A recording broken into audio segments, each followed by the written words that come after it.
అందరికీ స్వాగతం. ఈరోజు అంశము వీర తెలంగాణ సాయుధ రైతాంగ పోరాటం, వ్యవసాయ కార్మికుల పాత్ర. ఈ అంశం పైన మనతో మాట్లాడడానికి వ్యవసాయ కార్మిక సంఘం రాష్ట్ర ప్రధాన కార్యదర్శి ఆర్ వెంకటరాములు గారు వచ్చి ఉన్నారు. వారిని ఈ అంశం మీద ప్రసంగించాల్సిందిగా మీ అందరి తరపున కోరుతున్నాను. నిన్న మనం నిర్వహించిన లైవ్ చాలా బాగా వెళ్ళింది. అందుకనే మిత్రులందరూ ఈ లైవ్ను లైక్ చేయాలి, అదే రకంగా షేర్ చేయాలి, ఎక్కువ మందిలోకి తీసుకెళ్లే ప్రయత్నం చేస్తారని కోరుతూ వెంకటరాములు గారిని తన ఉపన్యాసాన్ని కొనసాగించాల్సిందిగా కోరుతున్నాను. ఈ వెబినార్ ని సమన్వయం చేస్తున్న రైతు సంఘం రాష్ట్ర సహాయ కార్యదర్శి శోభన్ గారు, ఫేస్బుక్ లైవ్ లో ఆన్లైన్ లో వీక్షిస్తున్న వీక్షకుల అందరికీ తెలంగాణ వ్యవసాయ కార్మిక సంఘం రాష్ట్ర కమిటీ తరఫున నా తరఫున అభినందనలు. ఇంతకుముందు సమన్వయం చేసినటువంటి మిత్రుడు చెప్పినట్టుగా తెలంగాణ సాయుధ రైతాంగ పోరాటం, అందులో వ్యవసాయ కార్మికుల యొక్క పాత్ర సంబంధించినటువంటి అంశాలు మనం నెమరేసుకోవాల్సినటువంటి అవసరం ఉంది, గుర్తు చేసుకోవాల్సినటువంటి అవసరం ఉంది. ఆ యొక్క తెలంగాణ రైతాంగ సాయుధ పోరాట స్ఫూర్తితోటి ఆ సందర్భంలో అనేక ఉద్యమాలు, ఆ ఉద్యమం జరిగినది. ఆ తర్వాత జరిగినటువంటి ఉద్యమాలు ఆ స్ఫూర్తితోటి జరుగుతున్నాయి. తెలంగాణ రైతాంగ సాయుధ పోరాట సందర్భంగా ప్రధానమైనటువంటి మూడు ముఖ్యమైనటువంటి అంశాలు. ఒకటి, భూమి కోసం జరిగినటువంటి పోరాటం, భుక్తి కోసం జరిగినటువంటి పోరాటం, వెట్టి నుండి విముక్తి కావాలని జరిగినటువంటి పోరాటం. అది భూమి, భుక్తి, విముక్తి కోసం జరిగినటువంటి పోరాటం. భూమి లేనటువంటి పేదలు సాగించిన పోరాటం, తిండి కోసం జరిగినటువంటి పోరాటం. అది వెట్టి చాకిరీ చేసినటువంటి వ్యవసాయ కార్మికులు, ప్రధానంగా వ్యవసాయ కార్మికులు వెట్టికి వ్యతిరేకంగా జరిగినటువంటి పోరాటం. అది కాబట్టి వ్యవసాయ కార్మికులు పని చేయాలి తప్ప ఏ ప్రతిఫలాన్ని ఆశించరాదు. పని చేయాలి, వెట్టి చేయాలి తప్ప కానీ ప్రతిఫలాన్ని ఆశించరాదు. నైజాం, దేశ్ముఖ్లు రాజరిక పాలన, భూస్వామ్య ఫ్యూడల్ పాలనది. కాబట్టి ఖచ్చితంగా వెట్టి యొక్క పాత్ర చాలా గణనీయంగా ఉన్నది. అది వ్యవసాయ కార్మికుల యొక్క జీవితాలపైన, జీవన విధానం పైన, వారిపైన తీవ్రమైనటువంటి ప్రభావం చూపించింది. కాబట్టి ఈ పోరాటంలో వ్యవసాయ కార్మికుల యొక్క పాత్ర కూడా చాలా ప్రముఖంగా ఉన్నది. వాళ్ళు చేసినటువంటి పోరాటం చాలా విరోచితంగా సాగినటువంటి పోరాటం. తెలంగాణ రైతాంగ సాయుధ పోరాటం మనందరికీ తెలిసినటువంటిది. మన సమాజానికే కాదు, తెలంగాణనే కాదు, యావత్ భారతదేశం, ప్రపంచానికే తెలిసినటువంటి పోరాటం తెలంగాణ రైతాంగ సాయుధ పోరాటం. దీంట్లో ప్రధాన పాత్ర పోషించినటువంటి దాంట్లో వ్యవసాయ కార్మికులు, పేదలు, కష్టజీవులు, వృత్తిదారులు, రైతులు, మొత్తం ఈ ప్రజానికం అంతా కూడా వెట్టికి వ్యతిరేకంగా, శిస్తుకు వ్యతిరేకంగా, అట్లానే భూమి కోసం, భుక్తి కోసం సాగించినటువంటి పోరాటం. ఈ ప్రజలు ప్రముఖంగా ఈ పాత్ర పోషించడం జరిగింది. ఈ పోరాటం దేశానికి ఒక ఎజెండాని నిర్దేశించినటువంటి పోరాటం, భూమి పోరాటం. ఇది దేశానికి భూమి పోరాటానికి సంబంధించినటువంటిది ఒక ఎజెండాగా నిర్దేశించినటువంటి పోరాటం. అది చరిత్రలో నిలిచి ఉంది. ప్రధానంగా 7వ నవాబు, నిజాం నవాబు 1948 వరకు, 1911 నుండి 1948 వరకు పాలించడం జరిగింది. ఈ ప్రాంతం మొత్తం కూడా, భూమి మొత్తం కూడా నైజాం, దేశ్ముఖ్ల యొక్క ఆధీనంలో ఉన్నది. మొత్తం నైజాం కిందనే భూమి మొత్తం ఉంది. తన కింద ఉన్నటువంటి దేశ్ముఖులు, పాండేలు వీళ్ళ కింద భూములు ఉన్నాయి. మిగతా వాళ్ళందరూ కూడా వెట్టి చేయాలి. కౌలు కూడా చెల్లించేటటువంటి పరిస్థితి లేదు. వెట్టి మాత్రం చేయాలి. వాళ్ళకు ఎంతో కొంత తినడానికి ఇస్తే ఇచ్చేది, లేకపోతే లేదు అన్నటువంటి ఒక తీవ్రమైనటువంటి వెట్టి కొనసాగింది. కాబట్టి ఈ కాలం మొత్తం చూసినప్పుడు భూస్వామ్య విధానం అనేటటువంటి భూస్వామ్య పరిపాలన, ఫ్యూడల్ వ్యవస్థ ఎంత అదిగా ఉంటుంది అనేటటువంటిది ఆనాడు ఉన్నటువంటి పరిస్థితులను మనం అర్థం చేసుకుంటే స్పష్టంగా భూస్వామ్య విధానం యొక్క విధానం అర్థమవుతుంది. కాబట్టి నైజాం పరిపాలన కింద ఉన్నటువంటి, నైజాం కింద భూమి మొత్తం ఉన్నప్పుడు నైజాం కింద ఉన్నటువంటి దేశ్ముఖుల దగ్గర కూడా లక్షల ఎకరాల భూములు ఉన్నాయి ఈ ప్రాంతంలో. అందుకోసమే ప్రముఖంగా మనకు వినబడేటటువంటి కొన్ని పేర్లు కూడా ఎన్నొస్తుంటాయి. విష్ణు దేశ్ముఖ్ రామచంద్రారెడ్డి గారి దగ్గర 45,000 నుండి 60,000 ఎకరాలు, ఆ పైన ఎకరాల భూమి తన ఆధీనంలో ఉండడం. జన్నారం ప్రతాపరెడ్డి గారి దగ్గర 1,50,000 ఎకరాల పొలాలు ఆయన ఆధీనంలో ఉండడం. అట్లానే కల్లూరు రాఘవరావు సంబంధించినటువంటి ఆయన దగ్గర 1,00,000కు పైగా ఎకరాలు ఉండడం. ఇట్లా చెప్తూ పోతే అనేక మంది దేశ్ముఖులు ఉన్నారు. నైజాముకు శిస్తు చెల్లించాలి, నైజాము ఆధీనంలో భూమి, భూస్వామ్య వ్యవస్థ ఈ పద్ధతిలో లక్షల ఎకరాలు, వేలాది ఎకరాలు మొత్తం కూడా భూస్వాములు, దేశ్ముఖుల కింద, నైజాం పరిపాలన కింద ఈ రాజరిక వ్యవస్థ కొనసాగింది. ఇక దీంట్లో ఉన్నటువంటి రాజరిక వ్యవస్థ ఈ ప్రాంతంలో ఉన్నటువంటి ప్రజలు, తెలంగాణలో ఉన్నటువంటి, తెలంగాణ రీజియన్ లో ఉన్నటువంటి ప్రజలు కావచ్చు, కొంత భాగం కర్ణాటకలో ఉన్నటువంటి ప్రజలు కావచ్చు, అట్లానే మహారాష్ట్ర కొద్ది భాగం ఉన్నటువంటి ప్రజలు కావచ్చు. ఈ మొత్తం ఈ వ్యవస్థ అంతా కూడా ఈ 3 రాష్ట్రాల పరిధిలో ఉన్నటువంటి ఈ ప్రాంతంలో ఈ రాజరిక వ్యవస్థ కొనసాగడం అనేటటువంటి జరిగింది. ఎలా కొనసాగింది ఈ పరిపాలన అన్నప్పుడు చూస్తే తీవ్రమైనటువంటి, నేను ఇంతకుముందే చెప్పినట్టుగా వెట్టి ఒక తీవ్రమైనటువంటి రూపంలో వెట్టి కొనసాగింది. ఇదే పద్ధతిలో పీడన ఉన్నది. అంటే వెట్టి ఉన్నప్పుడు ఖచ్చితంగా పీడించే పద్ధతి ఉంటుంది.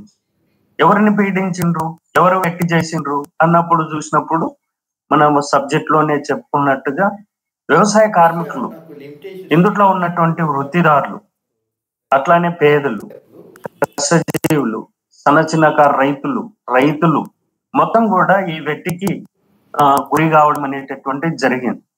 వెట్టికి గురి అయినప్పుడు పీడన ఉంటుంది. అది ఇట్లా మామూలుగా మనం చెప్పుకున్నంత పద్ధతిలో పీడన ఉంది కదా అనేటటువంటి, అది ఒక తీవ్రమైనటువంటి పీడన. ఒకవేళ అంగీకరించకపోతే, పనికి అంగీకరించకపోయినా, వెట్టికి అంగీకరించకపోతే ఆ యొక్క శిక్షలు, ఆ యొక్క పీడన అత్యంత దుర్మార్గమైనటువంటి పద్ధతులలో పీడన కొనసాగినటువంటిది ఉంది. మరి వీళ్ళంతా ఎవరు పీడన గురైంది, ఎవరు వెట్టికి గురైంది ఎవరు అన్నప్పుడు పరిశీలన మనం చూస్తే, సరే వివిధ తరగతి ప్రజలు చాలా తీవ్రమైన ఇబ్బందులు ఎదుర్కొన్నారు, ఆ పరిపాలనకు వ్యతిరేకంగా నిలబడ్డారు. కానీ నాకు ఇచ్చినటువంటి అట్టడుగున ఉన్నటువంటి ప్రజలు, అంటే భూమి లేనటువంటి ప్రజలు, రెక్కాడితే గాని డొక్కాడినటువంటి ప్రజలు, కాయ కష్టం పైన ఆధారపడి జీవించేటటువంటి ప్రజలు, భూమి ఎలాంటి పాస్తులు లేనటువంటి ప్రజలు, ఈ ప్రజలకు సంబంధించిన అట్టడుగున ఉండేటటువంటి వ్యవసాయ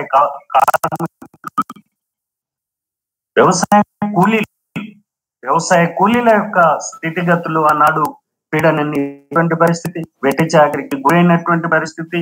అందులో ఉన్నటువంటి వాళ్ళు ప్రధానంగా దళితులు, రజకులు, గీతా కార్మికులు, కమ్మరి, కుమ్మరి, నేత, వెట్టి చాకరికి గురైనటువంటి ఒక తీవ్రమైనటువంటి ఈ తరగతి ప్రజలు, గిరిజనులు, ఈ ప్రజలందరూ కూడా వెట్టి చాకరికి ఒక తీవ్రమైనటువంటి గురైనటువంటి ప్రజలు. మిగతా ప్రజలు, అందులో యాదవ్ కావచ్చు, ఇతర ముద్రాజ్ అనేకమైనటువంటి కమ్యూనిటీ ప్రజలందరూ కూడా ఈ యొక్క పీడనకు, వెట్టికి గురైనటువంటి ప్రజలు.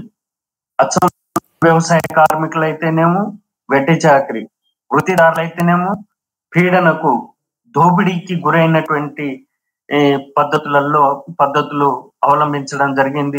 దోపిడీకి గురైనటువంటి పరిస్థితి ఉంది.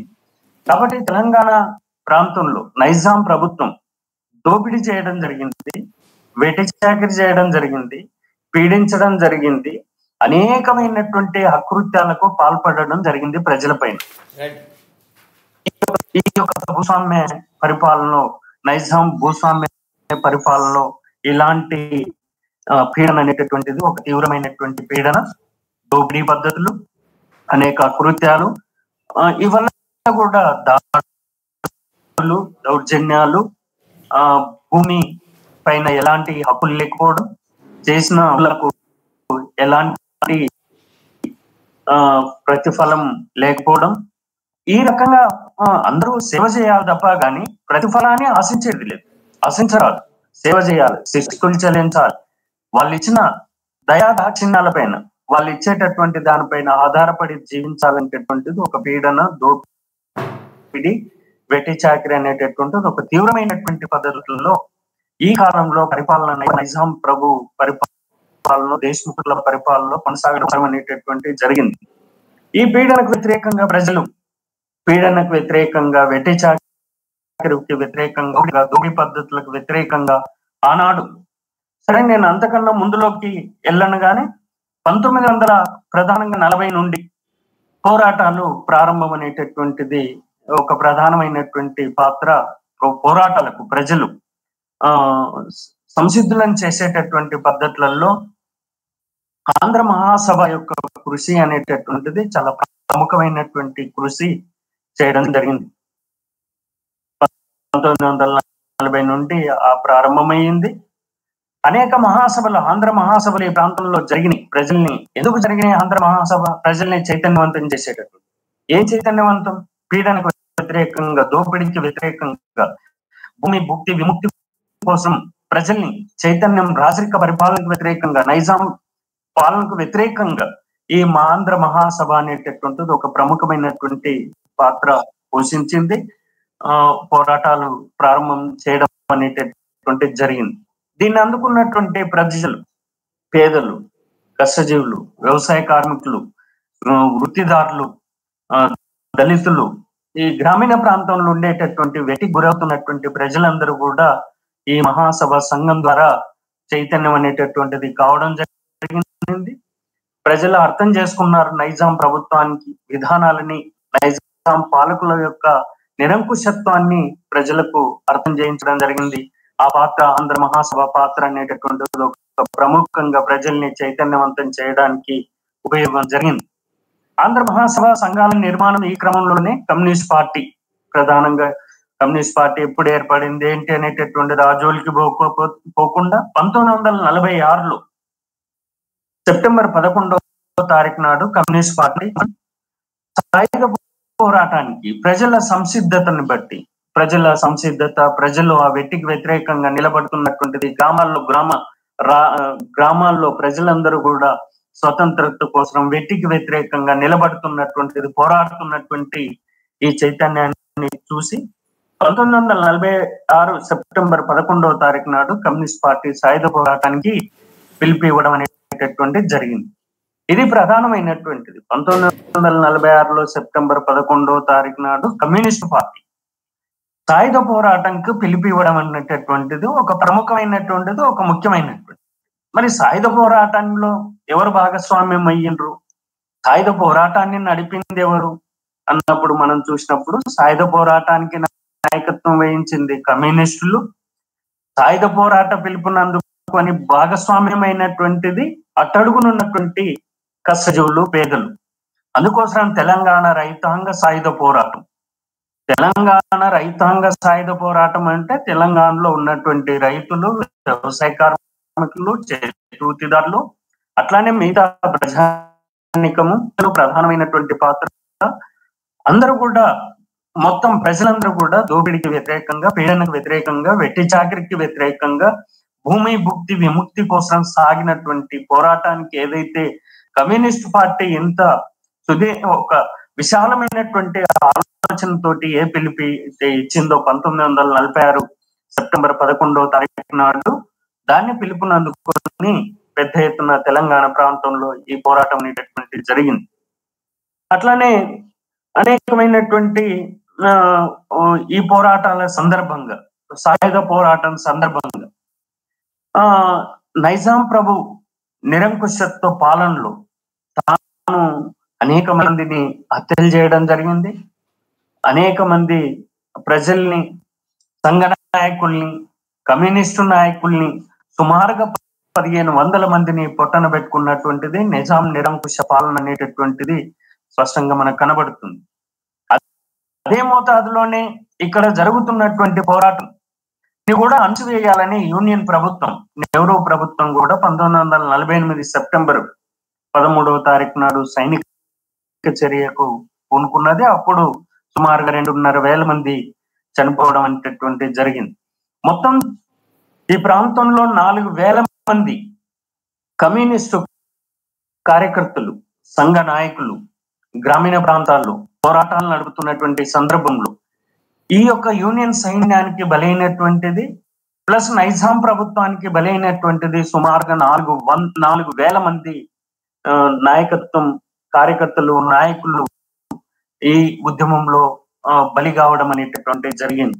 కాబట్టి ఈ ఉద్యమం అనేటటువంటిది ఈనాడు చాలా మంది చెప్తున్నారు, చాలా వక్రీకరించి మాట్లాడుతున్నారు, చరిత్రను వక్రీకరించి మాట్లాడుతున్నారు.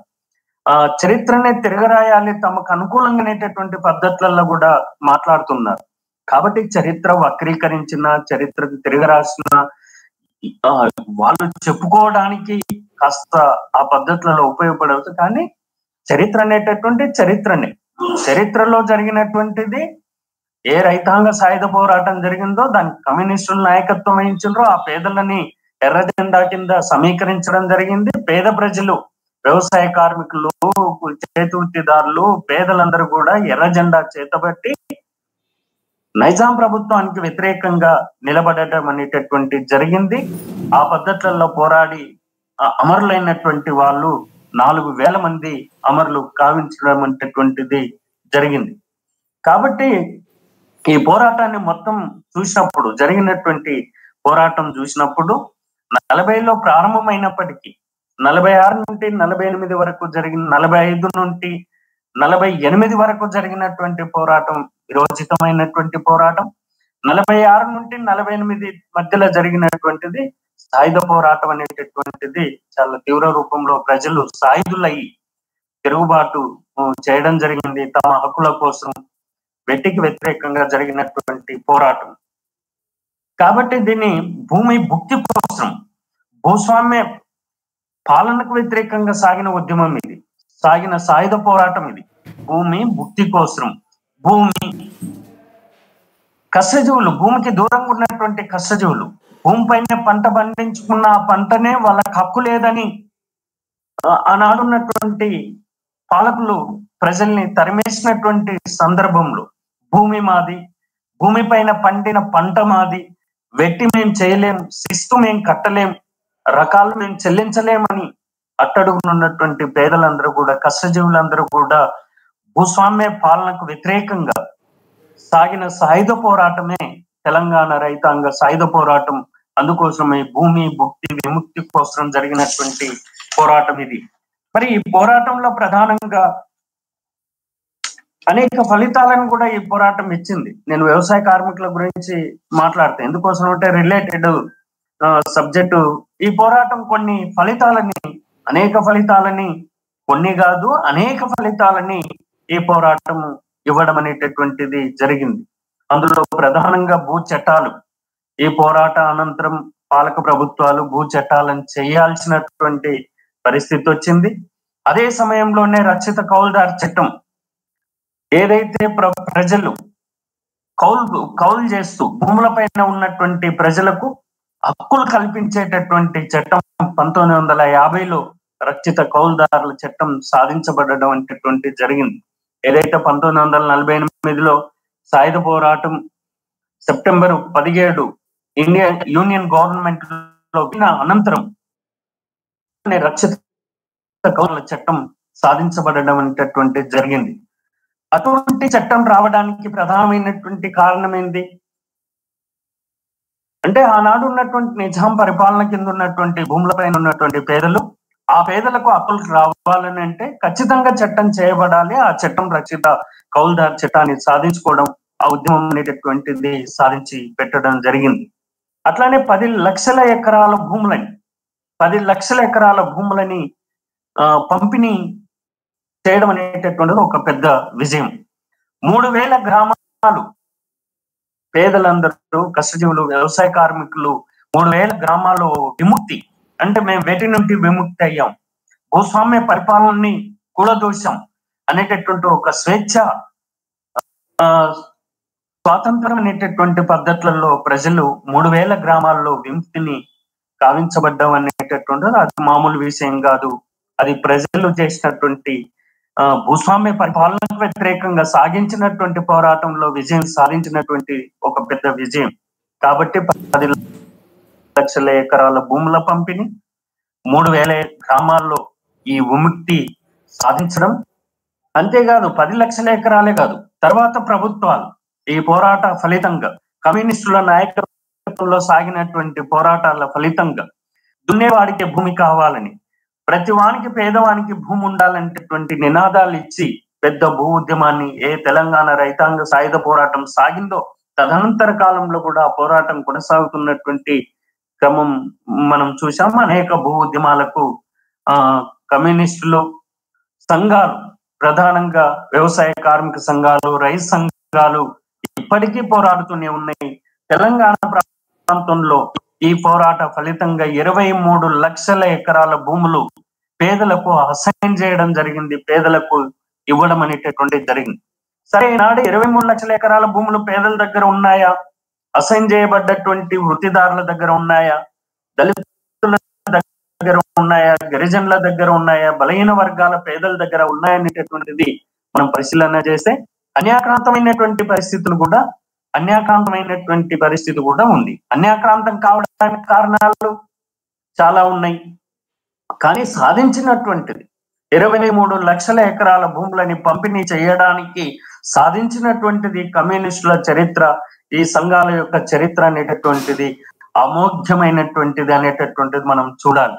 కాబట్టి భూమి దున్నేవాడికే భూమి ఇవ్వాలి, భూమి విముక్తి పోరాటం అనేటటువంటిది ఈ ఫలితాలని సాధించి పెట్టింది.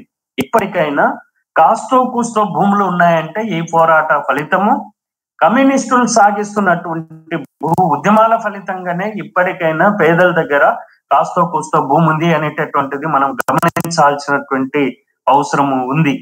అందుకోసమే అన్యాక్రాంతమైనటువంటి భూములను కూడా సేకరించి తిరిగి పేదలకు ఇవ్వాల్సినటువంటి బాధ్యత పాలక వర్గాల పైన ఉంది. అది ఈనాడు మేము కూడా కోరుతా ఉన్నాం, ఉద్యమాలు నడుపుతా ఉన్నాం. అట్లానే 1956లో అసైన్ చట్టం వచ్చింది ఈ పోరాట ఫలితంగానే.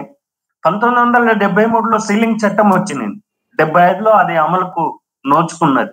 సరే, ఈనాడు సీలింగ్ చట్టం అమలు జరుగుతున్న తీరు, 1956లో వచ్చినటువంటి అసైన్ చట్టం అమలు జరుగుతున్నటువంటి తీరు, ఇవల్ల రావడానికి 48లో భూదాన చట్టం వచ్చినటువంటిది, 9/77 అసైన్ చట్టం, 99లో రెవెన్యూ చట్టం, తర్వాత క్రమంలో పెద్ద పోరాటం కమ్యూనిస్టులు ప్రధానమైన సిపిఎం, అట్లానే వ్యవసాయ కార్మిక సంఘం, రైతు సంఘం ఈ పోరాటాల ఫలితంగా కోనేరు రంగారావు గారి సిఫారసులు అనేకమైనటువంటి సాధిస్తూ వస్తా ఉన్నాం. కేవలం ఈనాడు భూ ఉద్యమాలు, భూ పోరాటాలు, సమగ్రమైనటువంటి భూ పంపిణీ జరగాలి, పేదవాడికి భూమి ఉండాలి, కష్టజీవికి భూమి ఉండాలనేటటువంటిది ఏ సమగ్రమైనటువంటి అవగాహనతోటి సమగ్రమైనటువంటి భూ పంపిణీ జరగాలి, సమగ్రమైనటువంటి భూ సర్వే జరగాలని పోరాడుతున్నటువంటి ఈ సంఘాల పోరాట ఫలితంగా, ఈ సంఘాలు కూడా పోరాడడానికి నేపథ్యం ఏంటి, మేమంతా పోరాడడానికి నేపథ్యం ఏంటి అన్నప్పుడు చూస్తే అది తెలంగాణ రైతాంగ సాయుధ పోరాటం ఇచ్చినటువంటి భూస్వాముల యొక్క పరిపాలనకు వ్యతిరేకంగా భూ ఉద్యమాలు నడిపినటువంటి ఏదైతే ఉందో ఆ అనుభవంతో ఈనాడు మేము భూ ఉద్యమాలు నడుపుతూ వస్తున్నాం. కాబట్టి తెలంగాణ రైతాంగ సాయుధ పోరాట ఫలితంగా ఈ భూ చట్టాలంటటువంటివి రావడం జరిగింది. అమలు జరిగినటువంటి దాంట్లో చాలా లోపాలు జరిగినాయి, లోపాలు జరుగుతూ వస్తున్నాయి. సక్రమైనటువంటి పద్ధతులలో చట్టాలని అమలు చేయడం లేదు. కానీ చట్టాలను తీసుకురావడానికి ఏ ప్రభావితం చేసినటువంటి సాయుధ పోరాటం ఉందో అదే మోతాదులోన ఇప్పటికి కూడా ఈ చట్టాలని అమలు చేసుకునేందుకోసం కూడా ఈ కాలం మొత్తం కూడా పోరాటాలు కమ్యూనిస్టులు, ఈనాడు తెలంగాణ వ్యవసాయ కార్మిక సంఘం, రైతు సంఘాలు, అనేక సంఘాలు, సంస్థలు ఈనాడు ఫైట్ చేస్తూ వస్తున్నాయి. కానీ పాలక వర్గాలు తీవ్రమైనటువంటి నిర్లక్ష్యంతో ఈ చట్టాలను అమలు చేయకుండా చట్టాలని మరుగున పరుస్తూ కాలయాపన చేస్తూ వాటికి అనేకమైనటువంటి రూపాల్లో వాటిని సవరణలు చేస్తూ వాటన్నిటిని కూడా నయా భూస్వాములకు, కార్పొరేట్లకు, కాంట్రాక్టర్లకు మేలు చేసేటటువంటి పద్ధతులలో ఈనాడు పాలక వర్గాల విధానాలు కొనసాగుతున్నాయి. ఆనాడు నైజాం ప్రభుత్వం ఏదైతే ఉందో, భూస్వామ్య పాలన ఏదైతే ఉందో, ఈనాడు ఉన్నటువంటి పాలక వర్గాలు కూడా ఈ యొక్క శక్తులకు, కార్పొరేటు, కాంట్రాక్టర్లు, నయా భూస్వామ్య వర్గాలకు కొమ్ముగాస్తున్నటువంటి నేపథ్యంలో ఈ చట్టాలు అమలు జరగకుండా వస్తున్నటువంటి పరిస్థితి కనబడుతుంది. అయినప్పటికీ పేదలకు భూములు రావాలి, ఇండ్ల స్థలాలు రావాలి, సాగు భూములు దక్కాలి, సమగ్ర భూ పంపిణీ జరగాలి, భూమి ఉండాలి అని పోరాటాలు కొనసాగిస్తున్నటువంటి పరిస్థితి మనం చూస్తున్నాం. ఈనాడు పెద్ద ఉద్యమాలు కూడా జరుగుతున్నాయి. అట్లానే ఈ పోరాటాల ఫలితంగా ఒక ముఖ్యమైనటువంటి కొన్ని అంశాలని నేను ఇంతకు ముందు చెప్పినట్టుగా సాధించినటువంటి దాంట్లో ఒక ముఖ్యమైనటువంటి అంశాలు కూడా ఉన్నాయి. ఒకటి, వెట్టి చాకరీ రద్దు కావడం జరిగింది. సరే, ఆనాడు ఉన్నటువంటి డైరెక్ట్ గా భూస్వాముల పరిపాలన నైజాం ప్రభుత్వం, దేశ్ముఖ్లు నిరంకుశంగా వెట్టి చేయించుకొని ఏ తీవ్ర రూపం ఉందో ఆ యొక్క వెట్టి చాకరీ ఈనాడు లేదు. వెట్టి లేదంటే ఉంది, అది కొత్త రూపంలో వచ్చినది. ఇప్పుడు దానిపైనే మేము ఇప్పుడు ఫైట్ చేస్తున్నాం. కొత్త రూపంలో, కనబడని రూపంలో వెట్టి జరుగుతుంది. పని గంటలు పెంచుతున్నారు, కనీస వేతనాలు ఇవ్వడం లేదు. ఒక తీవ్రమైనటువంటి పద్ధతులలో ఈనాడు మరో రూపంలో కొనసాగుతుంది, దోపిడీ కొనసాగుతుంది. దోపిడీ ఆనాడున్నటువంటి రూపం వేరు, ఈనాడున్నటువంటి కొత్త రూపంలో వచ్చినటువంటి రూపం వేరు. కాబట్టి వెట్టి చాకరీ, ఆనాడున్నటువంటి వెట్టి చాకరీ రద్దయింది, కొత్త రూపంలో దోపిడీ కొనసాగుతుంది అనేటటువంటిది. కాబట్టి ఆనాడున్నటువంటి పోరాటంలో వెట్టి చాకరీని రద్దు చేసుకోవడం జరిగింది. అట్లానే భూస్వాములు, పట్వారీలు, పటేళ్లు వీళ్ళందరూ కూడా గ్రామీణ ప్రాంతాల నుండి పట్టణ ప్రాంతాలకు వెళ్ళిపోవడం జరిగింది. వాళ్ళ యొక్క గ్రామీణ ప్రాంతంలో ఉండేటటువంటి వాళ్ళ పట్టు సడలడం జరిగింది, వాళ్ళ పట్టుని కోల్పోవడం జరిగింది. ఇక మాకు కుదరదు, మా యొక్క ఆగడాలు నడవు, మేము ఈ గ్రామాల్లో పెత్తనం చేయలేమని ఆ యొక్క పోరాట ఫలితంగా గ్రామాల నుండి తరలి వెళ్ళడం జరిగింది. ఆ మేరకు ప్రజల్లో స్వేచ్ఛ వచ్చింది. ఏ కొద్ది గొప్ప ఉన్నటువంటి భూములని వాళ్ళు సాగు చేసుకున్నారు, ఏ కొద్ది గొప్ప ఉన్నటువంటి కౌలుని వాళ్ళు సాగు చేసుకున్నారు. వాళ్ళ పొలంలో వాళ్ళు పంటలు పండించుకొని జీవనాన్ని కొనసాగించేటటువంటిది ఒక స్వేచ్ఛా వాతావరణం అనేటటువంటిది ఈ పోరాట ఫలితంగా వచ్చింది. అప్పుడు భూస్వాములు, పటేళ్లు, పట్వారీలు వీళ్ళంతా కూడా గ్రామాల నుండి పారిపోయినరు, పట్టణాలకు పారిపోవడం అనేటటువంటి జరిగింది. కాబట్టి నేను ఇంతకు ముందు చెప్పినట్టుగా 38E కౌలుదారుల చట్టం అనేటటువంటిది ఒక పెద్ద చట్టాన్ని మనం సాధించడం జరిగింది. ఆ పోరాటం ఇప్పటికి కూడా కౌలుదారులకు రక్షణగా, సరే చాలా కౌలుదారు చట్టాన్ని కూడా సవరణలు చేస్తూ వచ్చిండ్రు. ఉన్నంతలో ఆ చట్టాన్ని చాలా కాలం అమలు చేసుకున్న ఫలితంగా పేదలకు, కౌలుదారులకు న్యాయం అనేటటువంటిది ఆ మేరకు జరిగినది. ఆ విజయాన్ని కూడా ఈ పోరాటం సాధించింది. ప్రధానంగా ఇక్కడ మనం చెప్పుకోవాల్సినటువంటి దాంట్లో వ్యవసాయ కార్మికుల యొక్క ఏం సాధించబడ్డారు అన్నప్పుడు చూస్తే, వ్యవసాయ కార్మికులు తమ యొక్క వేతనాలని ఈ పోరాట ఫలితంగా వేతనాలను పెంచుకోవడమే కాదు, పెంచుకున్నారు. వేతనాలతో పాటుగా శ్రమ దోపిడీ నుండి విముక్తి కావడం జరిగింది, వ్యక్తి నుండి విముక్తి కావడం జరిగింది, దోపిడీ నుండి బయటపడడం జరిగింది, వ్యవసాయ కార్మికుల యొక్క వేతనాలు పెంచుకోవడం జరిగింది. వేతనం అనేటటువంటిదే లేదు, నువ్వు పని చేయాలి తప్ప వేతనం అడిగేటటువంటిది లేదు, కూలి అడగరాదు. అటువంటి పరిస్థితి నుండి వేతనాలని సాధించినటువంటి పోరాటం తెలంగాణ రైతాంగ సాయుధ పోరాటం. కాబట్టి వేతనాలని సాధించబడడం అనేటటువంటిది జరిగింది.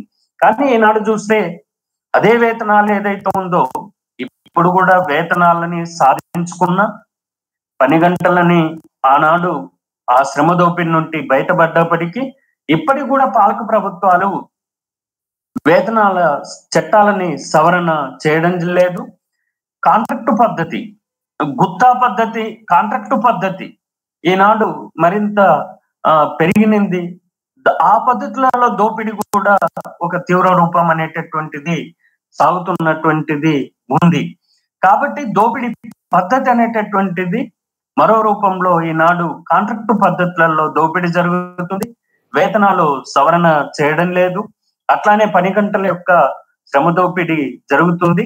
ఈ పద్ధతులలో ఆనాడున్నటువంటి సమయంలో, ఆనాడున్నటువంటి కాలంలో, ఆ పోరాట ఫలితంగా అప్పుడున్నటువంటి సందర్భంలో వేతనాలు పెంపు, శ్రమ దోపిడీ నుండి బయటపడ్డప్పటికీ ఇప్పుడు నడుస్తున్నటువంటి ఈ కాలంలో మరో రూపంలో ఈ పద్ధతులలో దోపిడీ కొనసాగుతుంది. దీనికి వ్యతిరేకంగా కూడా ఆనాడు ఫైట్ చేసి సాధించాము. ఇప్పుడు కూడా అనేక పోరాటాల ఫలితంగా వేతన పోరాటాలు, కూలీ పోరాటాలు, శ్రమ దోపిడీకి వ్యతిరేకంగా కాంట్రాక్టు పద్ధతి కాంట్రాక్టు పద్ధతి వచ్చింది, పనిలో కాంట్రాక్టు పద్ధతి వచ్చింది. ఆ పనికి వ్యతిరేకంగా ఈనాడు పోరాటాలు జరుగుతున్నాయి. కాబట్టి ఈ పోరాటాల ఫలితంగా కూడా కొన్ని తాత్కాలికమైనటువంటి ఫలితాలు సాధిస్తున్నప్పటికీ మరింత ఫలితాలని సాధించాల్సినటువంటి అవసరం ఉంది. వ్యవసాయ కార్మికుల యొక్క శ్రమ దోపిడీకి వ్యతిరేకంగా తెలంగాణ రైతాంగ సాయుధ పోరాట స్ఫూర్తితోటి ఉద్యమాలు నడవాల్సినటువంటి అవసరం ఉంది, నడపాల్సినటువంటిది ఉంది. అటువంటి పద్ధతులలో ఉద్యమాలు నడుస్తుంది. అట్లానే ఇందులో ప్రధానంగా పన్నుల రద్దు అనేటటువంటిది ఒక విజయాన్ని ఆనాడే సాధించదు. అడ్డగోలిగా పన్నులు శిస్తులు వసూలు చేయాలి, పన్నులు వసూలు చేయాలి, ఆడ శ్రమ పన్ను చేయాలి, ఆ పంటను వదిలిపెట్టాలి. ఇటువంటి ఒక తీవ్ర రూపంలో ఉన్నటువంటి రూపాల నుండి పన్నుల రద్దుని ఈ పోరాటం సాధించడం అనేటటువంటి జరిగింది. అట్లానే కళ్ళు, తాటి కళ్ళు, అక్కడ ఉండేటటువంటి ఈత చెట్ల పైన, తాటి చెట్ల పైన వృత్తిదారులకు హక్కు లేదు. కళ్ళు వీళ్ళు సేవించేటటువంటి పరిస్థితి లేదు. కళ్ళు పైన కూడా వాళ్ళకే పెత్తనం ఉండేది, వాళ్ళ ఆధీనంలోనే ఉండేది. కాబట్టి ఈ సమస్యను కూడా శ్రమ చేసినటువంటి శ్రమజీవి వ్యవసాయ కార్మికుడు, పేదలు, కష్టజీవులు శ్రమ చేసిన తర్వాత కాస్త ధూప నీళ్ల కోసం తాగేటటువంటి కళ్ళు నీళ్ల పైన కూడా వీళ్ళకి హక్కు ఉండేది కాదు. దానికి వ్యతిరేకంగా ఒక సుదీర్ఘమైనటువంటి పోరాటం అంతర్భాగంగా ఈ ఉద్యమంలో సాగింది. దాని నుండి కూడా విముక్తి ప్రధానంగా అచ్చంగా వ్యవసాయ కార్మిక సంఘం చాలా కాలం ఈ కళ్ళు సమస్య పైన పోరాటం వ్యవసాయ కార్మిక సంఘం నాయకత్వంలో రైతాంగ పోరాట స్ఫూర్తితోటి సాగించడం జరిగింది. కళ్ళు సమస్యని పరిష్కారం చేసుకోవడం జరిగింది. అట్లానే నీటి కాలువలు, అంటే చిన్న రైతుల మధ్యన వాళ్ళకున్నటువంటి చిన్న కమతాలు, చిన్న రైతుల మధ్యన నీటి యొక్క సమస్యలు తీవ్రంగా ఉండేది.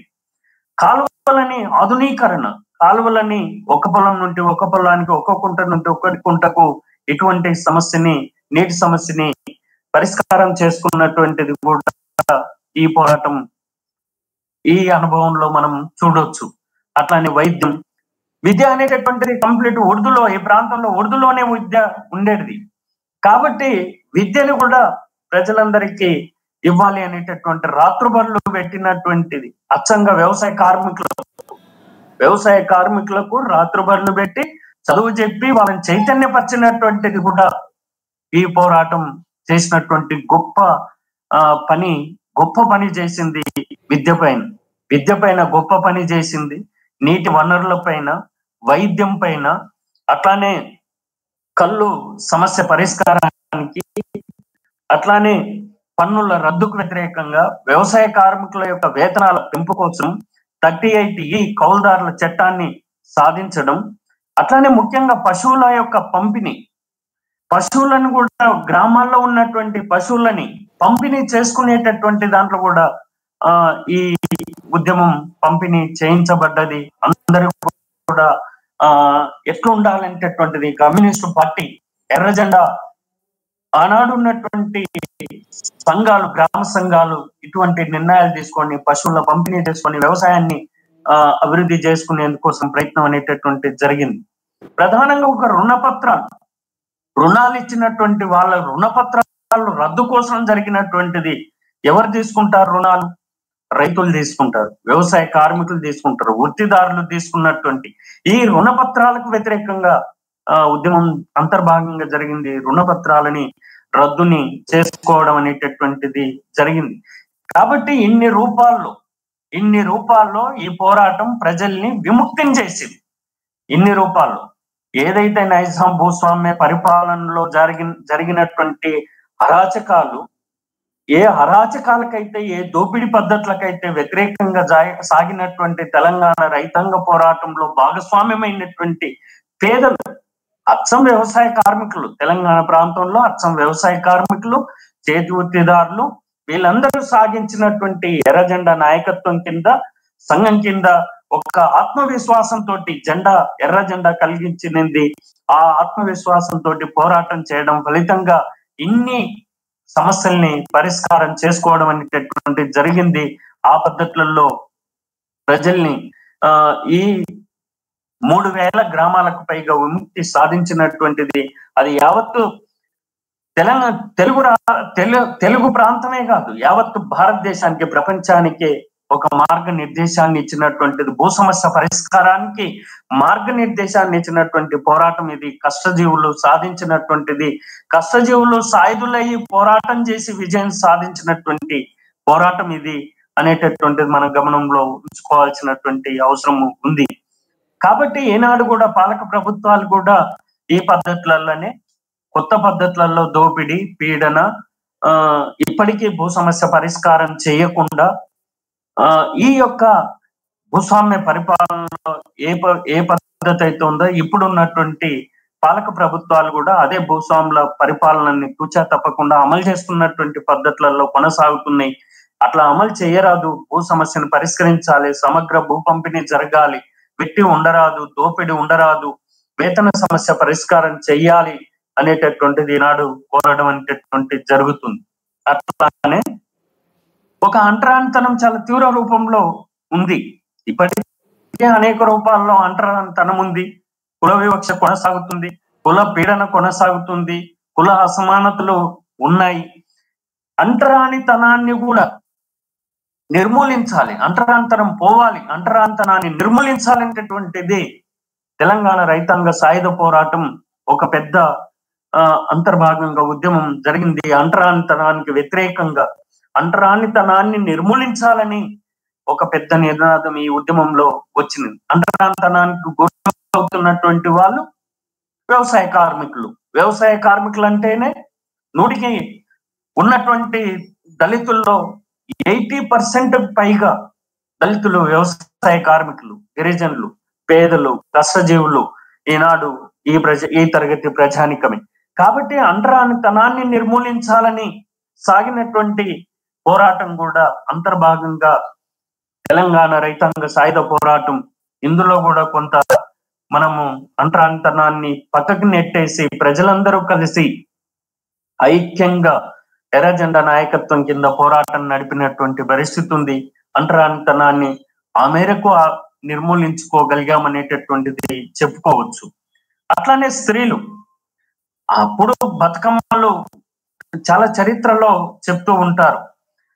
బతుకమ్మలో ఆడిచ్చినటువంటి తీరు గాని, స్త్రీలని అవమానపరిచినటువంటి పరిస్థితి గాని, స్త్రీల పైన జరిగినటువంటి అఘాయిత్యాలు గాని, అత్యాచారాలు గాని, మానభంగాలు ఇటువంటివి చూస్తే స్త్రీల పైన చాలా పెద్ద ఎత్తున ఆనాడు దాడి జరిగింది.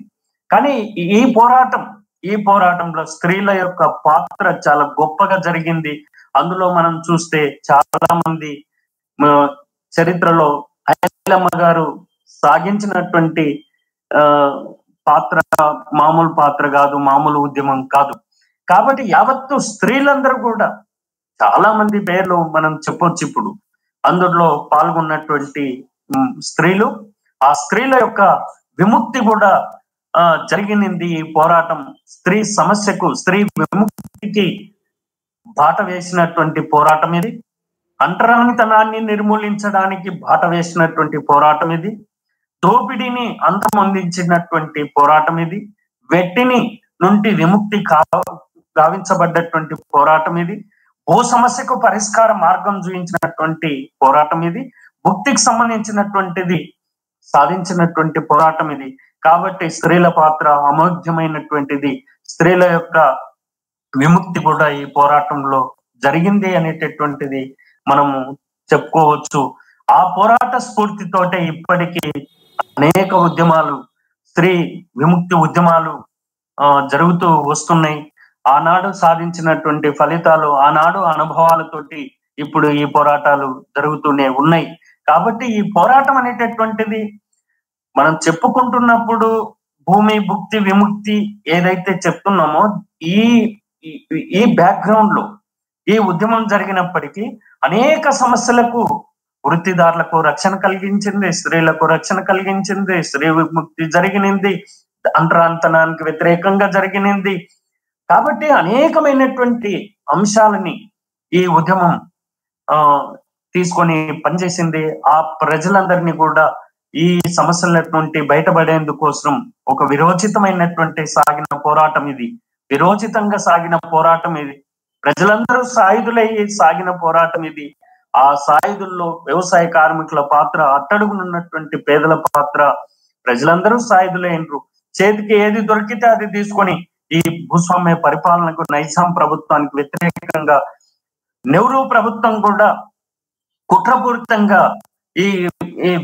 ఈ దాన్ని ఎట్టి పరిస్థితులలో కొలాబ్ చేయాలన్నటువంటి దానికి వ్యతిరేకంగా పసిగట్టి పోరాటం చేసి యూనియన్ ప్రభుత్వంతో కూడా పోరాటం నడిపినింది.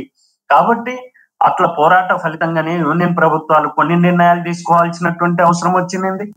నైజాం ప్రభుత్వం యూనియన్ గవర్నమెంట్ తోటి విలీనం కావాల్సినటువంటి పరిస్థితి వచ్చింది. ఈ విలీన సందర్భంగా ఈ యొక్క స్వేచ్ఛ అనేటటువంటిది ఈ పోరాట ఫలితంగా వచ్చింది అనేటటువంటిది మన గమనంలో ఉండాలి. కాబట్టి అనేక మంది ప్రముఖులు, మనమందరం వాళ్ళ గురించి భూమి కోసమే జరిగినటువంటిది, వాళ్ళ పొలంలో వాళ్ళు చేసుకబతకడానికి కోసం, వాళ్ళ పంట పైన వాళ్ళకే హక్కు లేనటువంటి పరిస్థితులలో సాగినటువంటి అనేక మంది ఈ పోరాటంలో మనం చూడొచ్చు. ఐలమ్మ గారి యొక్క విరోచితమైనటువంటి పోరాటం, ఆమె పాత్ర, దొడ్డి కొమరయ్య గారి బలిదానం, జూలై 4వ తారీఖు నాడు జరిగిన బలిదానం, ఆయన యొక్క త్యాగం, ఆయన యొక్క స్పిరిట్ మనం చూడొచ్చు. ఇప్పటికీ దొడ్డి కొమరయ్య గారి యొక్క బలిదానాన్ని గుర్తు చేస్తూ భూ ఉద్యమాలకు పునరంకితమై ఉద్యమాలు నడుపుతున్న తీరు మనం చూడొచ్చు. అట్లనే బందగి భూమి కోసం జరిగినటువంటి పోరాటం కావచ్చు. కానీ చరిత్రలో ఈ పోరాటంలో భాగస్వామ్యమైనటువంటి నిజాం భూస్వామ్య పరిపాలనకు వ్యతిరేకంగా మహిళలు, మైనార్టీలు, ప్రజలందరూ ఈ రాజరికానికి వ్యతిరేకంగా పోరాడినరు. కానీ ఈనాడు ఉన్నటువంటి కొంతమంది, ప్రధానంగా ఈనాడు బీజేపీ దాన్ని వక్రీకరించి హిందూ ముస్లింల మధ్య జరిగిందనేటటువంటిది ఒక తప్పుడు వక్రీకరణ చేస్తున్నారు. ఆ వక్రీకరణకు తావులేదు, అది తప్పు, శుద్ధ తప్పు. ఒకవేళ అట్లా వక్రీకరించి రాజకీయంగా ప్రయోజనం పొందుతాము, తెలంగాణలో ఏదో ఇక్కడ ఈ వైషమ్యాన్ని సృష్టించి లాభపడతాం రాజకీయంగా అనుకుంటే అది పొరపాటు, అది చరిత్ర క్షమించరానటువంటిది అవుతుంది. కాబట్టి చరిత్రలో జరిగిన నైజాం ప్రభుత్వానికి వ్యతిరేకంగా, భూస్వామ్య పరిపాలనకు వ్యతిరేకంగా, దేశముఖులకు వ్యతిరేకంగా, పేదలు, కష్టజీవులు, ఇక్కడ దోపిడీ, వెట్టికి వ్యతిరేకంగా భూమి కోసం సాగించినటువంటి విరోచితమైనటువంటి పోరాటంలో, అందులో అట్టడుగునున్నటువంటి నేను ముందుగా చెప్పినటువంటి వ్యవసాయ కార్మికులు, వాళ్ళ యొక్క పాత్ర, వాళ్ళు పని చేస్తున్నటువంటి సందర్భంలో కొంగు నడుముకు చుట్టి మహిళలు, అట్లానే కడుపులో పేగులే లేనటువంటి పద్ధతులలో ఉన్నటువంటి వ్యవసాయ కూలీలు పొలాల్లో ఉండి ఏదైతే దుక్కులు దున్ని ఈ రాజరిక పరిపాలనకు, భూస్వామ్య పరిపాలనకు వ్యతిరేకంగా పోరాటం చేసినటువంటి ఆ త్యాగాలు ఏవైతున్నావో, వాళ్ళ బలిదానాలు ఏవైతున్నావో ఖచ్చితంగా ఆ స్ఫూర్తితోటి ఈనాడు ఇప్పుడు కూడా కొనసాగుతున్నాయి. భూ పోరాటాలు కొనసాగుతున్నాయి, కూలీ పోరాటాలు నడుస్తున్నాయి. నూతన పద్ధతులలో వస్తున్నటువంటి దోపిడీ పద్ధతులకు వ్యతిరేకంగా, సరళీకృత ఆర్థిక విధానాలకు వ్యతిరేకంగా ఈనాడు పోరాటాలు జరుగుతున్నాయి. కాబట్టి ఈ పోరాటాలు మరింత బలోపేతం కావాలి. ప్రజలందరూ కూడా విముక్తిని సాధించాలి. భూ సమస్య పరిష్కారం కావాలి, వేతన సమస్య పరిష్కారం కావాలి. ఆ పద్ధతులలో ఆ స్ఫూర్తితోటి కొనసాగుతున్నటువంటి పోరాటాలు ఖచ్చితంగా విజయం సాధిస్తాయి తప్ప, చరిత్రలో ఏ పోరాటమైనా, చరిత్రలో ఇప్పటి వరకు జరిగినటువంటి ఇలాంటి పోరాటాలు, భూస్వామ్య పోరాటాలు, సాయుధ పోరాటాలు చరిత్రలో అనేక ఫలితాలను, అనేక విజయాలను సాధించి పెట్టినాయి. ఖచ్చితంగా ఆ స్ఫూర్తితోటి పోరాటాలు సాగుతున్నాయి. అదే స్ఫూర్తితోటి మనం రానున్న కాలంలో భూ ఉద్యమాలు నడపాలి. ఇప్పుడు తెలంగాణ రాష్ట్రంలో కూడా భూ ఉద్యమాలు జరుగుతున్నాయి. వందల వేల ఎకరాల్లో భూములని ఆక్రమించి, లక్షలాది మంది ప్రజలు భూములను ఆక్రమించి పోరాటాలు నడుపుతున్నారు. ప్రభుత్వాలు వాటిని సానుకూలంగా పరిష్కరించకుండా, ఆ సమస్యని పరిష్కరించకుండా, నిరంకుశంగా, నియంతృత్వంగా ఈనాడు వాటిపైన దాడి చేస్తున్నాయి. అది కరెక్ట్ కాదు. దాడి పరిష్కారం కాదు. భూ సమస్య పరిష్కారం చేయాల్సిన బాధ్యత పాలక వర్గాల పైన ఉంది. అట్లా భూ సమస్యని పరిష్కరించాలి. అట్లా పరిష్కరించకపోతే ఖచ్చితంగా భూ ఉద్యమాలు తెలంగాణ రైతాంగ సాయుధ పోరాట స్ఫూర్తితోటి ఉవ్వెత్తున యావత్ తెలంగాణలో మరింత పెరగడానికి అవకాశం ఉంది, పెరుగుతాయి. ఖచ్చితంగా భూ ఉద్యమాలకు నాయకత్వం తెలంగాణ వ్యవసాయ కార్మిక సంఘం, రైతు సంఘాలుతో పాటుగా కమ్యూనిస్టులు నాయకత్వం వహించి ఖచ్చితంగా ముందుకు తీసుకెళ్తారు. భూ సమస్య పరిష్కారం కావాలి, ఇండ్ల స్థలాల సమస్య పరిష్కారం కావాలి, ఇంటి జాగలు పేదలకు ఇవ్వాలి, గృహ నిర్మాణం జరగాలి. ఈనాడు ఉన్నటువంటి పని గంటలు పెంచి కాంట్రాక్టు పద్ధతితోటి వేతన దోపిడీ జరుగుతుంది. ఆ వేతన దోపిడీ నుండి ప్రజలు విముక్తి సాధించబడాలి. కాబట్టి ఈ పద్ధతులలో భూమి భుక్తి విముక్తి కోసం సాగించిన తెలంగాణ రైతాంగ పోరాట స్ఫూర్తితో ఈనాడు ఈ కండిషన్ లో, ఇప్పుడున్న ఈ పరిస్థితులకు అనుగుణంగా భూ పోరాటాలు, ఇండ్ల స్థలాల పోరాటాలు, వేతన పోరాటాలు ఖచ్చితంగా ప్రజల్లో ఉండి ఉవ్వెత్తున జరుగుతాయి, విజయాలు సాధిస్తాయి. ఆ స్ఫూర్తితోటి ప్రజలందరూ కూడా దీన్ని అర్థం చేసుకొని ముందుకు రావాలి, భాగస్వామ్యం కావాలని కోరుతూ, అట్లానే ఉన్నటువంటి భూ చట్టాలు, అసైన్డ్ కమిటీలు పునరుద్ధరించబడాలి, వాటిని అమలు చేయాలి. చట్టాల అమలు కోసం ఉద్యమాలు జరగాలి, చట్టాలని సాధించబడాలి, ప్రజల శ్రేయస్సు కోసం చట్టాలు రావాలి, ప్రజల మేలుకోరే చట్టాలు రావాలి. ఆ చట్టాలని అమలు చేసుకునేందుకోసము కూడా మనము ఉద్యమాలు నడపాలి. చరిత్ర మొత్తం చెప్తున్నది, ఉద్యమాల ద్వారానే సమస్యలు పరిష్కారం చేసుకోగలం, ఉద్యమాల ద్వారానే కొన్ని ఫలితాలని సాధించగలం, ఉద్యమాల ద్వారానే మనం ప్రజలంగా విముక్తి స్వేచ్ఛని అనుభవించగలం. కాబట్టి ఆ ఉద్యమాలకు మనమందరం కూడా సంసిద్ధులమయ్యి ఇప్పుడున్నటువంటి ఈ సమస్యల పరిష్కారం కోసం కూడా ఆ స్ఫూర్తితోటి పోరాటాల్లోకి రావాలని, భాగస్వామ్యం కావాలని, తెలంగాణ రైతాంగ సాయుధ పోరాట చరిత్ర ఏదైతుందో అది కమ్యూనిస్టులు నాయకత్వం వహించిన వ్యవసాయ కార్మిక సంఘాలు, రైతు సంఘాలు, ప్రజా సంఘాలు నాయకత్వం వహించిన అది చరిత్ర నిజం. ఆ నిజాన్ని ఇప్పుడున్నటువంటి ప్రజలందరూ కూడా, ఇప్పుడున్నటువంటి యువత, విద్యార్థులు, ప్రజలందరూ కూడా అర్థం చేసుకొని ఆ ఎర్ర జెండా యొక్క స్ఫూర్తిని, ఎర్ర జెండా ఔన్నత్యాన్ని అందరూ కూడా అంగీకరించాలి. ఆ పద్ధతులలో దీన్ని తీసుకుంటారని తెలియజేస్తూ మీ అందరికీ నమస్కారం.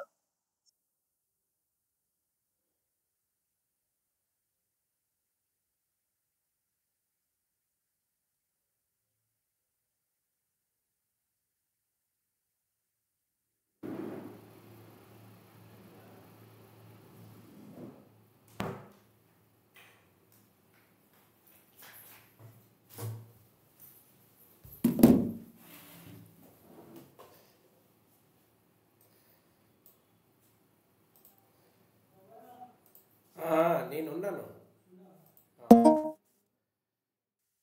వెంకట్రాములు గారికి ధన్యవాదాలు.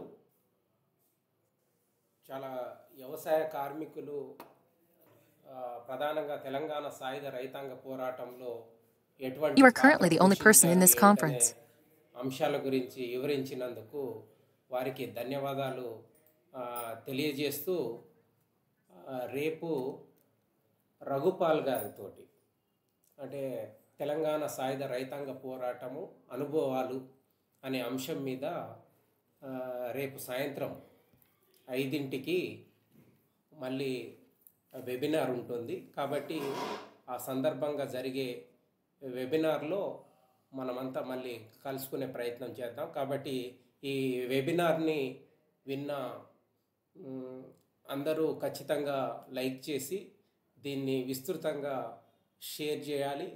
తమ తమ ఫేస్బుక్ల పైన అదే రకంగా గ్రూపులలో కూడా దీన్ని వాట్సాప్ గ్రూపులలో కూడా షేర్ చేయాలని తెలియజేస్తూ ఈ కార్యక్రమాన్ని ఇంతటితో ముగిస్తున్నాం. థ్యాంక్ యూ మిత్రులారా.